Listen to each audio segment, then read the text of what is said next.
नमस्कार। आज के E classes में आपका स्वागत है। आज हम पढ़ेंगे मराठी अक्षर भारती इयत्ता 9वीं का पाठ 8 सखुआजी।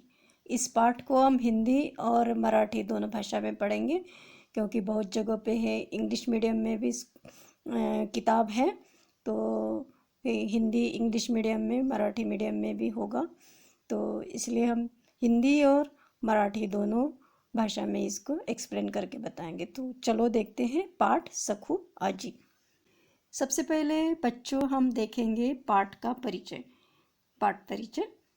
इस पाठ के लेखक है राजन गवस। राजन गवस जन्म 1959 यानी 1959 में इनका जन्म हुआ। प्रसिद्ध कथा, कादंबरीकार, कवि, समीक्षक, संशोधक, भंडारभोग, धिंगाणा, कळप, तणकट इत्यादि कादंबऱ्या आप जानते हो ना, कादंबरी यानी उपन्यास। तो ये एक प्रसिद्ध कथाकार भी है, ये कादंबरीकार भी है, कवि भी है, कविताएं भी करते हैं, समीक्षक यानी टीका भी करते हैं, संशोधक भी है। भंडारभोग, धिंगाणा, कळप, तणकट ये इनके उपन्यास है, प्रसिद्ध उपन्यास। हुंदका ये इनका काव्य संग्रह है। काच कवड्या ये इनका ललित गद्य संग्रह है, और ये सारे उनके प्रसिद्ध है। प्रस्तुत पाठात सखू आजीच्या मनातील जुन्या नव्या जीवन मूल्यांविषयीचे भान, तिची प्रगतिशील दृष्टी, निर्णय क्षमता, माणसांवरचे प्रेम अतिशय सहजतेने व ओघवत्या शैलीत लेखकाने वर्णन केले आहे। तो अब इस पाठ में प्रस्तुत पाठ में यानी इस पाठ में सखू आजी, आजी यानी दादी या नानी को आजी बोलते हैं। तो ये सखू आजी के मन में जो नई और पुरानी जीवन मूल्य यानी जीवन जीने के जो तत्व है, जो मूल्य है, पुराने ज़माने के और नए ज़माने के, ये दोनों इसका भान यानी पुराने भी ज़माने के जीवन जीने के मूल्य और आज के भी जीवन जीने के मूल्य, ये दोनों इस आजी को अच्छी तरीके से मालूम है।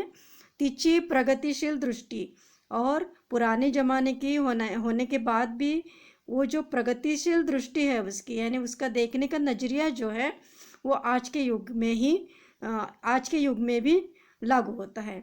उनकी निर्णय क्षमता, निर्णय लेने की क्षमता, मनुष्य पे उनका जो प्रेम है, सभी मनुष्य जाति पर बहुत अच्छे से प्रेम करने वाली आजी हैं।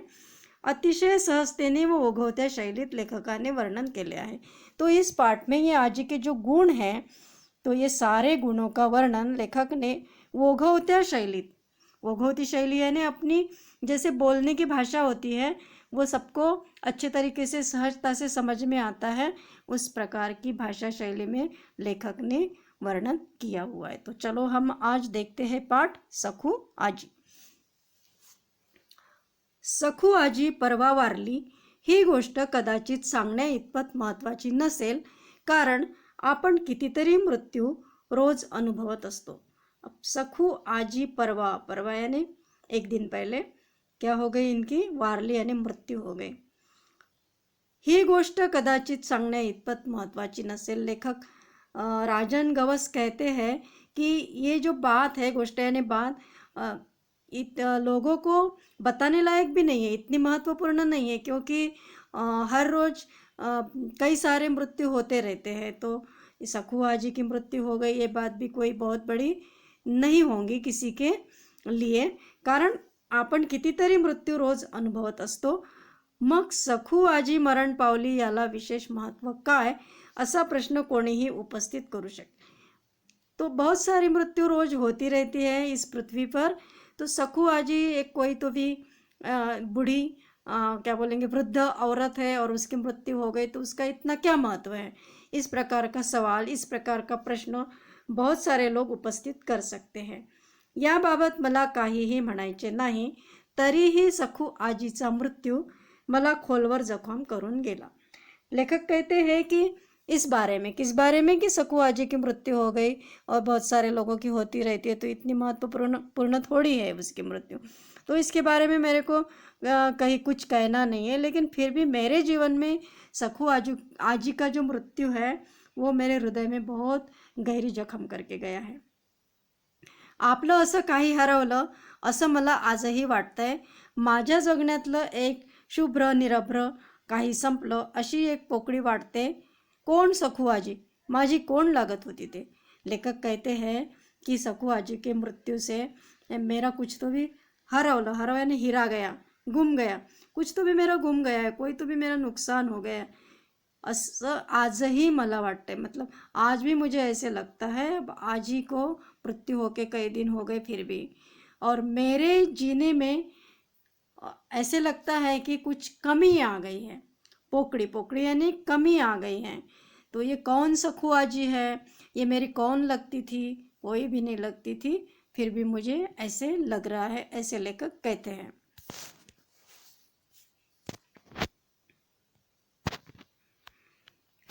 कोणीच नाही, ना माझ्या जातीची ना पातीची, पण तरीही ती माझ्या जवळची होती.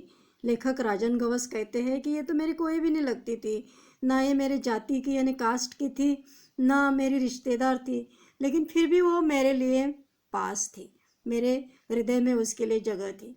रक्ताच्या माणसा इतकी, सब रक्ताची माणसं यानी अपने खून के रिश्ते जो होते हैं, अपने भाई बहन मम्मी पापा नाना नानी दादा दादी बुआ वगैरह, ये क्या होते हैं, खून के रिश्ते, उनको बोलते हैं रक्त की माणसे, है ना. तो उन्हीं के जैसा मुझे लग रहा है कि ये कोई मेरी अपनी थी. सखू आजीचं वय वर्षे 90 यानी 90.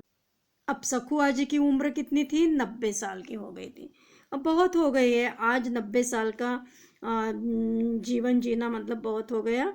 तो उसकी मृत्यु का किसी को इतना दुख नहीं लगना चाहिए, क्योंकि वो तो वृद्ध हो गई थी, अपना सारा जीवन जी ली थी. हातात काठी, वाकून कमान झालेलं शरीर, चेहरा सुरकुत्यांनी भरलेला.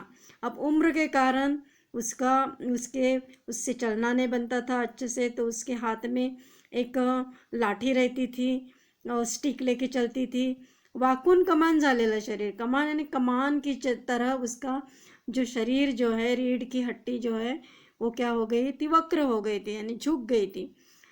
उसका चेहरा सुरकुत्या नी भरलेला, सुरकुत्या यानी चेहरे में क्या बोलेंगे, लूज हो गई थी चेहरे की स्किन भी, सरवटे आ गई थी स्किन पर. सखू आजी गल्लीतून जाताना कोणी सहज म्हटलं, आजी कुठं चाललीस, तर लगेच उत्तर, कुठं जाते बाबा, कुठं जातोय बाबा, म्हातारं माणूस, हाडं गेली वड्याला, बघा माझ्या मड्याला. म्हातारी काय बोलते हे सगळ्यांना समजायचं असं नाही, पण प्रत्येकजण तिच्याशी बोलायचा प्रयत्न करतो. तो रास्ते से जब सखू आजी जाती थी तो कोई भी उसको सहजता से पूछता था कि आजी कुठं चाललीस, कहाँ जा रही हो दादी.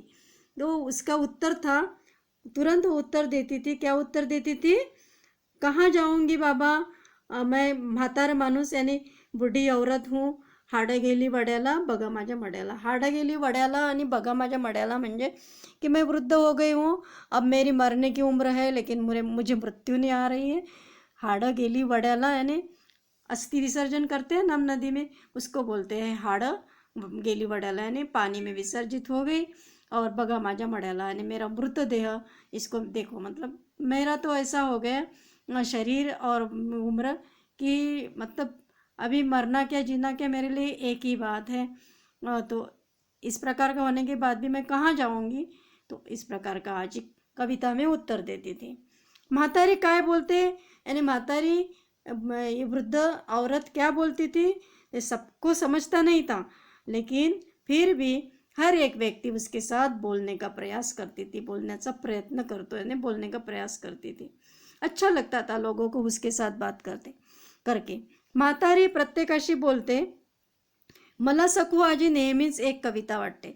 ये जो म्हातारी यानी आजी जो है हर व्यक्ति के साथ बात करती है, और इस आजी को, ये आजी जो है, लेखक कहते मेरे को तो एक कविता लगती है, काव्य लगती है, क्योंकि वो सीधी गद्य भाषा में बोलती ही नहीं है, वो कविता में ही बोलती है. तो मुझे तो लगता था कि ये आजी कैसी है, कविता है. ती कवितेत बोलते, कवितेत जगते, तिच्या इतकं प्रचंड भाषिक ज्ञान मला कोणाकडेच दिसलं नाही. वो कविता में ही बोलती है, बात करती है, वो कविता में ही जीती है, और उसके जितना भाषा का ज्ञान मुझे किसी के भी पास नहीं दिखा, ऐसे लेखक कहते हैं. सखू आजी सहज बोलायला लागली तरी एक कविताच बोलायची. सहजता से भी वो बात करेगी, किसी के साथ बोलने लगेगी तो एक प्रकार की कविता ही वो बोलती थी। ऐसे लगता था कि ये कविता गायन कर रहे, कविता पाठ पढ़ रही हैं। ये देखो, इस चित्र में दिख रही ना, ये सखू आजी है, ये लेडी उसके साथ बात कर रही है। ये देखो, वाकून वक्र झालेलं कमान के जैसा उसका शरीर झुक गया है, चेहरे में उसके सरवटे हैं, यानी स्किन लूज हो गई माता वृद्धावस्था के कारण। सखू आजी सहज बोलायला लागली तरी एक कविताच बोलायची। सखू आजी सहजता से भी किसी के साथ बोलती थी, बात करती थी, तो वो कविता में ही बोलती थी।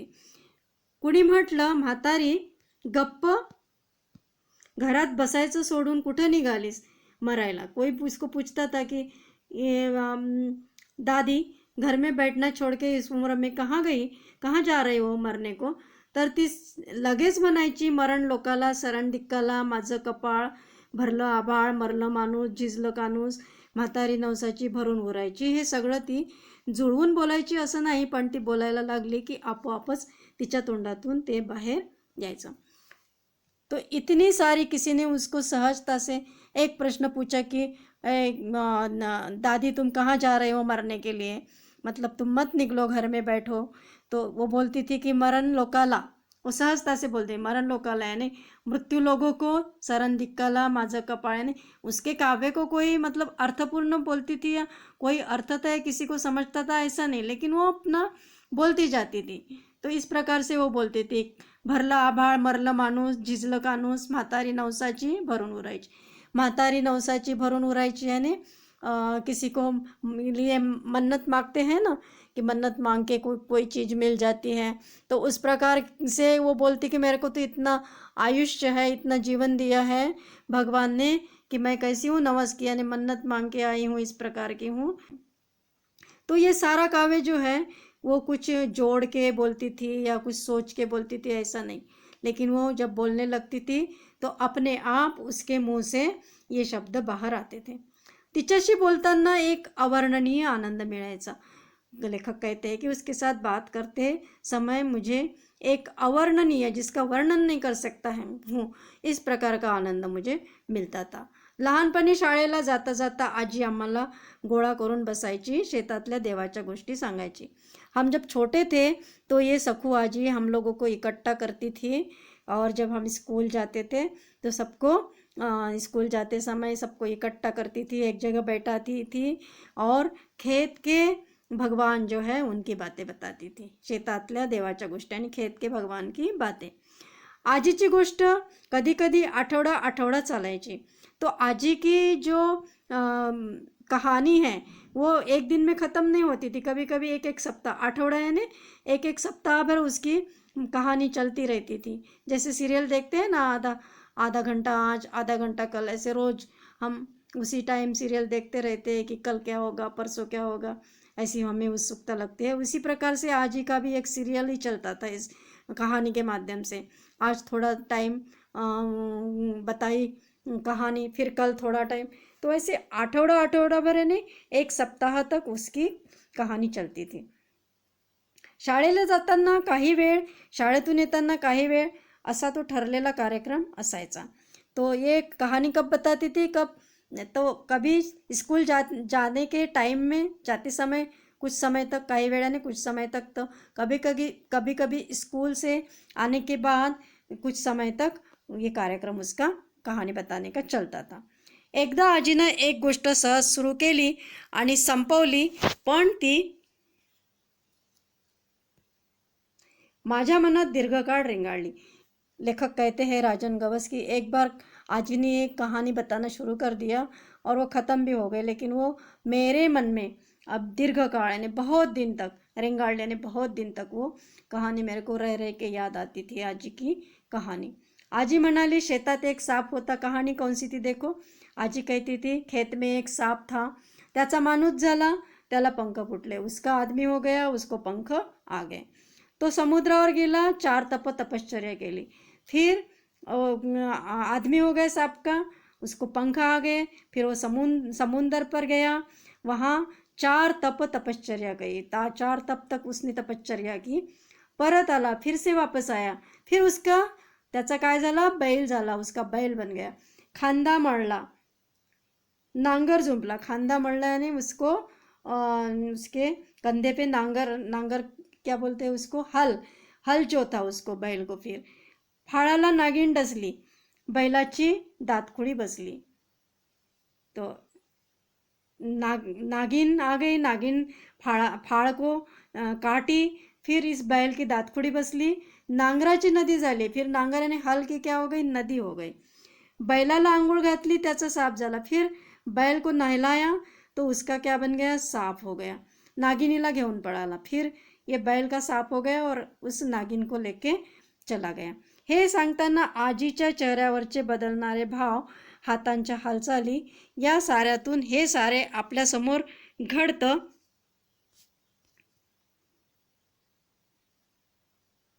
घडत आहे, आपण पाहत आहोत, असं वाटून अंगावर शहारे यायचे। तो इस प्रकार की वो कहानी जब बताई कि वो अभी भी मेरे मन में है, तो ये मतलब मेरे रोंगटे खड़े करने वाली कहानी थी। वो अभी भी मेरे मन में है, अभी भी मुझे वो याद आती है तो मेरे रोंगटे रोंगटे क्या बोलते हैं, खड़े हो जाते हैं। अंगावर शहारे येणे आणि रोंगटे खडे हो जाणं। ही गोष्ट ऐकल्यानंतर कित्येक दिवस ही गोष्ट माझ्या मनात जशीच्या तशी घडायची। ये आजी की कहानी सुनने के बाद बहुत दिन तक ये आजी की कहानी जैसी की वैसी मेरे सामने दिखती थी, मेरे को मेरे सपने में आती थी। बैल आंघोळ करायला लागला की डोळे टक्क उघडे पड़ायचे। जैसे ही बैल वो कहानी में बैल क्या कर रहा था, आंघोळ करने, बैल को नहला रहे थे, तो मेरे डोळे यानी आंखें क्या हो जाती, एकदम खुली की खुली रह जाती थी। तिथून पुढं झोपच लागायची नाही, सपने में है ना, वास्तव में नहीं, सपने में। तो फिर आगे से वो मुझे नींद नहीं लगती थी। कधीतरी आपल्या स्वप्नातला साप नागिन घेऊन जाईल आणि आपल्याला हे स्वप्न पडायचं बंद होईल असं वाटायचं।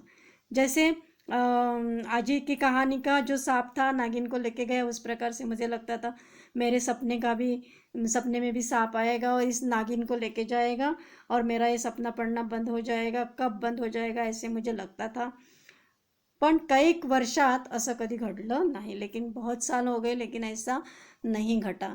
वो सांप न आया न वो नागिन को लेके गया, और वो सपना मेरे को रोज परेशान करता था, रोज सपना दिखता रहता था। ही कथा कभी अचानक स्वप्नात येतेच, और अभी भी लेखक कहते हैं कि कभी ना कभी ये कथा मेरे सपने में आ जाती है।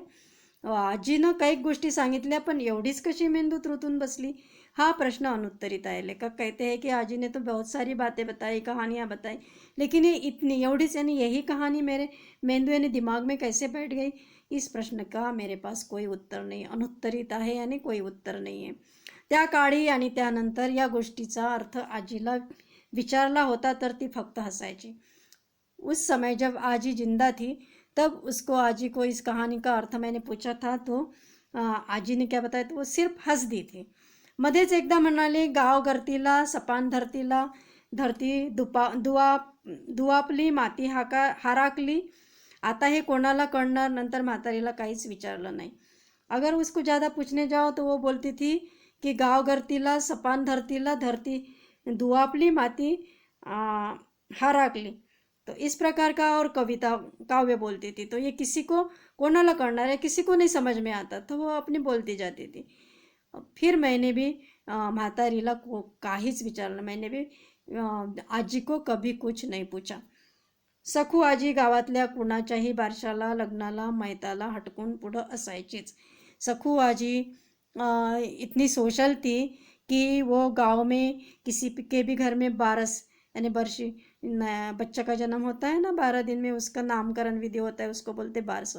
लग्न यानी शादी, मयत यानी मृत्यु की घटना में आज ही वहाँ पे रहती थी।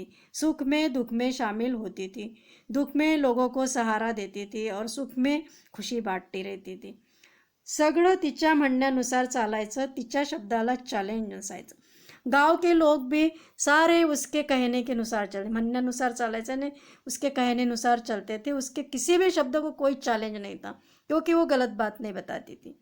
गावातल्या बापय माणसात ती एकदम बरोबरीनं वावरायची। यानी गांव के जो बाई मानुस, महिलाएं हो, पुरुष हो, बड़े हो छोटे हो, सबके साथ वो बराबरी से रहती थी। बच्चों के साथ बच्चा बन जाती थी, बूढ़ों के साथ बूढ़े बन जाती थी, और सबके साथ बराबरी से रहती थी। इसीलिए सखू आजी सबको पसंद थी। एकदा गावच्या लक्ष्मीची जत्रा ठरली। अपने गांव में मेला होता है किसी किसी गांव में, तो यही जत्रा यानी मेला। तो लक्ष्मी जी का मेला गांव में डिसाइड हुआ। ईडं पडलं, चाकबंदी झाली। ईडं पडलं यानी जब उस गांव में कोई फंक्शन होता है, तो उस गांव को क्या करते, गांव के सारे रास्ते वगैरह चारों तरफ बंद कर देते हैं। ईडं पडलं यानी चारों तरफ से घेर जाना। चाकबंदी झाली यानी चाक यानी चक्का, चक्का यानी बस, गाड़ी, वाहन सारा बंद हो गया। कोई बाहेर जाता नाही था, कोई बाहेर से अंदर आता नहीं था। अशात गावातली वस्तू बाहेर जाऊ द्यायची नाही असा नियम। और एक रूल था, एक नियम था कि इस जत्रा के टाइम में अपने यहाँ की, अपने गांव की जो भी चीज़ है वो बाहर नहीं जानी चाहिए, वो गांव में ही रहनी चाहिए। इस प्रकार का नियम था। अशात सातबा घोरपड्याचा पोरगा वावग वागला। तो इतने में सातबा घोरपड़े ये नाम है, एक व्यक्ति का नाम है। तो ऐसे कंडीशन में, कैसी कंडीशन कि गांव चारों तरफ घिर गया, वाहन वगैरह सारे बंद हो गए, और अपने गांव की वस्तु बाहर नहीं ले जाना। तो कोई गलत, इसने सातबा घोरपड़े के पोरगा यानी उसका बेटा, तो उसने गलत किया होगा, या तो अपने गांव की वस्तु बाहर ले गया होगा, या कुछ भी किया होगा। वावग वागला यानी जो परिस्थिति को उस समय मान्य नहीं था, इस प्रकार से व्यवहार उसने किया। गांव बैठक बस लिया। और उस समय क्या होता था, कोर्ट नहीं था, गांव में एक बैठक बैठती थी। सारे गांव के जो बड़े बड़े आदमी हैं बैठते थे, एक जगह बैठक बैठती थी, सरपंच बैठते थे, पंच यानी जो मुखिया होता था उसका, बैठक का मुख्य आदमी वो। पंच म्हणाले, रिवाजानुसार सातबाच्या पोराला दंड कराच। रिवाज यानी रीति रिवाज ये है कि उस रिवाज के अनुसार सातबा के लड़के ने क्या किया है, गलत किया है, तो उसको दंड होना चाहिए, पनिशमेंट होनी चाहिए, है ना। ऐसा निर्णय हो गया पंच का। सगळ्यांनी माना डोलावला, यानी सभी जो बैठक में लोग इकट्ठा हो गए थे, उन सभी ने माना यानी गर्दन अपनी हिलाई कि हाँ सही है, पंच जो बोल रहे हैं वही निर्णय होगा। निर्णय फायनल हो गए निर्णय। एवढ्यात म्हातारी उठली, म्हणाली, पोरग मांडीवर घाण करते म्हणून मांडी कापता होएगा। यानी इतने में म्हातारी यानी सखू आजी उठी वहाँ से। किसी की हिम्मत नहीं थी कि उस बैठक से कोई बात करे पंच के सामने, या पंच के जो सारे आदमी बैठे उनके सामने, लेकिन आजी की हिम्मत थी। सखू आजी उठी वहाँ से और बोली, म्हणाली यानी बोली कि पोरग यानी छोटा नन्हा सा बच्चा है जिसको कुछ समझता नहीं, उसका अभी अभी जन्म हुआ है, तो उसको कहाँ पॉटी करना है, कहाँ सुसु करना है नहीं समझता। तो वो क्या करता है कि कोई भी उसको जो गोदी में लेगा, माँ हो या कोई भी उसको गोदी में लेगा, तो उसकी गोदी में ही क्या करेगा, वो पॉटी कर देगा, सुसु कर देगा। तो आप क्या उसको गोदी को काट देंगे, मांडी यानी जांग, तो इस जांग को क्या आप काट देंगे, नहीं काटेगा कोई। आप क्या करेंगे, उसको साफ कर देंगे, धोएंगे। सगळे टाळा पगड़ून बघायला लागले। टाळा पगड़ून यानी आश्चर्यचकित होके अपनी गर्दन इधर उधर हिला के एक दूसरे की तरफ देख के सारे देखने लगे कि क्या बात कही है आजी ने, सही तो कहा है। क्योंकि छोटा बच्चा जब पॉटी करता है, सुसु करता है किसी के कपड़ों पे, तो या किसी के गोदी में, तो हम उसको शरीर के पार्ट को काट के तो नहीं फेंकते, उसको धो डालते, साफ करते हैं। शेवटी सगळे उठले और सभी निशब्द हो गए, कोई कुछ नहीं बोला आजी के सामने, और उठ के चले गए। आपापल्या घराच्या वाटेला लागले, अपने अपने घर की तरफ जाने लगे। सातबाच्या पोराला कोणीच काही बोललं नाही। इस प्रकार से सातबा का जो लड़का है वो पनिशमेंट से बच गया, उसको कोई कुछ भी नहीं बोला है, मतलब उसको पनिशमेंट नहीं हुई है, उसकी गलती माफ़ कर दी गई। म्हातारीची गावाला भीती होती। आजी की, सखू आजी की गांव को क्या लगता था, भीती होती, यानी डर लगता था सबको।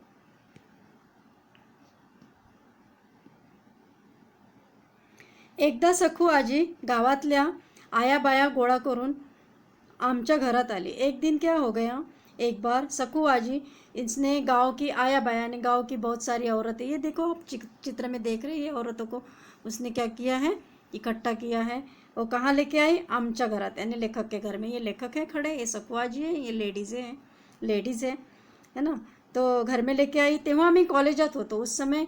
लेखक क्या करते थे, कॉलेज में पढ़ते थे। आमच्या भागात तेव्हा प्रौढ साक्षरतेचे वर्ग जोरात होते, पण आमच्या गावात एकही चालत नव्हता। उस समय लेखक कहते हैं कि हमारे गांव में प्रौढ़ साक्षरता के क्लासेस चलते थे, प्रौढ़ साक्षरता अभियान चलता था। यानी ये जो प्रौढ़ लोग हैं, बुजुर्ग लोग जो हैं, जो वयस्क लोग हैं, उनके लिए क्लासेस चलती थी, क्योंकि इनको कुछ नहीं आता था लिखना पढ़ना, ये साइन भी नहीं कर सकते थे, हस्ताक्षर भी नहीं कर सकते थे, अंगूठा लगाते थे कहीं पे भी। तो उसके लिए प्रौढ़ साक्षरता अभियान चल रहा था, उसके क्लासेस चल रहे थे गाँव में। पण आमच्या गावात एकही चालत नव्हता, लेकिन हमारे गांव में कोई प्रौढ़ साक्षरता का क्लास नहीं चलता था, कोई नहीं जाता था उस क्लास को। म्हातारी सगळ्या आयाबायांच्या समोर म्हणाली, फिर सखू आजी, म्हातारी यानी सखू आजी, सभी लेडीज के सामने बोली, आमचं पोरगं एवढं काय काय शिकलंय, आपल्याला दुसरा मास्तर कशाला पाहिजे।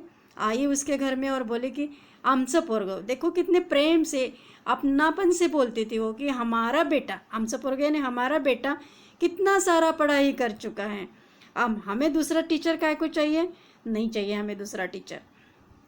मास्तर यानी टीचर, तूच शिकव आम्हाला। सखू आजी 15 दिवसात वाचायला शिकली, बोली उसको अपने हक से बोली, अधिकार से बोली कि तूच शिकव आम्हाला, यानी तू ही पढ़ाओ हमको। सब लेडीज़ों को लेके आई, बैठ गई, और म्हातारी यानी ये सखू आजी इतनी टैलेंटेड थी, इतना दिमाग उसका शार्प था कि 15 दिन में वो पढ़ना सीख गए। सगळ्या बायकांना शिकवत सुटली, उसने पढ़ लिया और सारी लेडीज़ को वो पढ़ाने चालू हो गए। त्यावेळी आमच्या गावचा सरपंच अंगठे वाला होता। लेखक कहते हैं कि उस समय हमारे गांव का जो सरपंच था वो क्या करता था, अंगठे वाला यानी अंगूठा लगाता था, उसको पढ़ा लिखा नहीं था, सिग्नेचर करना, हस्ताक्षर करना उससे नहीं बनता था। त्याला तिनं चावडीतच गाठला, चावडीत यानी चौक में, गांव के चौक में, या तो सब्जी मंडी में, बाजार में उसने गाठ ला, यानी उसको पकड़ लिया, यानी उससे मिल ली। आठवड्यात सहीपुरता साक्षर केला, उसको भी उसने क्लास पढ़ाना शुरू कर दिया। हस्ताक्षर सही यानी हस्ताक्षर करना सिखा दिया और उसको साक्षर बना दिया, सुशिक्षित बना दिया, साक्षर बना दिया। आमच्या गावातला चोपडा यांचा पोरगा पहिल्यांदा पोलीस झाला। उनके गांव का एक गांव था, बहुत मागासवर्गीय गांव था, तो कोई पढ़ता लिखता नहीं था, किसी को लिखना नहीं आता था, अंगूठा लगाते थे सारे लोग। लेकिन पहली बार उनके गांव का एक चोपड़ा नाम का जो व्यक्ति है, उसका पोरगा यानी उसका बेटा पोलीस बन गया। म्हातारीनं गावच्या बायका गोळा करून त्याला ड्रेसवर ओवाळला। म्हातारी यानी सखू आजी को बहुत खुशी हुई, बहुत बेहद आनंद हुआ। उसने सारे गांव की लेडीज़ इकट्ठा की और एक आरती उसने लेके आई लेडीज़ के साथ, और त्याला ड्रेसवर ओवाळल्याने उसकी आरती उतारी। किस ड्रेस पर, यानी उसकी जो वर्दी थी पुलिस की, उस वर्दी पर उसने उसकी आरती उतारी। बहुत अच्छा लगा सभी को।